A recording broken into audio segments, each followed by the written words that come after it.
జీవన ప్రక్రియలన్నీ సక్రమంగా జరగవు. కాబట్టి మొక్క జీవన చక్రంలో 3% పాత్ర వహించే ఈ ద్వితీయ పోషకాలు కూడా మనము తప్పనిసరి వినియోగించాలి. ఈ ద్వితీయ పోషకాలలో ఒక్కొక్క దాని గురించి మనం తెలుసుకుందాం. ఈ విభాగంలో మనము మెగ్నీషియం, దాని పాత్ర ఏంటి, దాని ఉపయోగం ఏంటి, అది లోపిస్తే ఎలా ఉంటుంది అనేది మనం తెలుసుకుందాం. ఈ మెగ్నీషియం అనేది ముఖ్యంగా మొక్క సౌరశక్తిని గ్రహించడంలో, సూర్యకిరణాల నుంచి సౌరశక్తిని గ్రహించడంలో ఈ మెగ్నీషియం అనేది చాలా తోడ్పడుతుంది. సౌరశక్తిని గ్రహించి కిరణజన్య సంయోగ క్రియను సక్రమంగా జరిగేటట్లు చేయడంలోనూ, పత్రహరితం ఏర్పడటంలోనూ ఈ మెగ్నీషియం పాత్ర ఉంటుంది.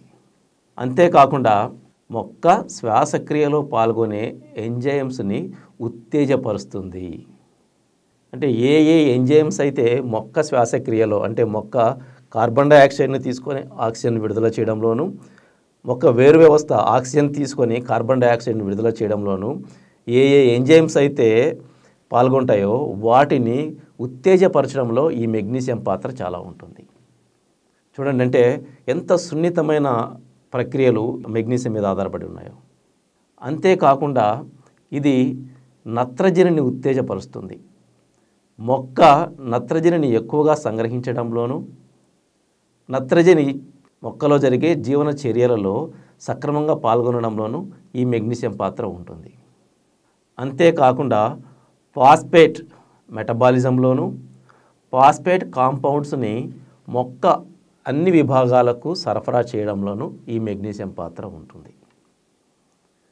అంటే మనము ఎక్కువ మంది రైతులు ఏమనుకుంటుంటే ఈ మెగ్నీషియం వాడడం వల్ల పెద్ద ఉపయోగం ఏముందని చెప్పేసి చాలామంది వాడరు.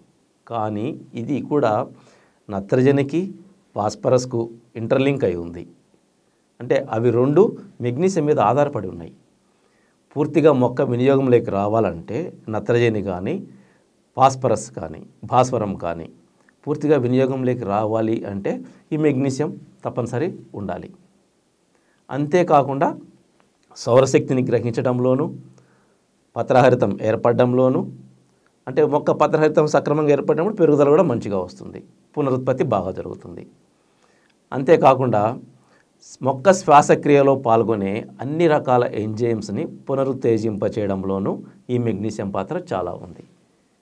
దీన్ని ఎటువంటి పరిస్థితుల్లోనూ మనము విస్మరించరాదు.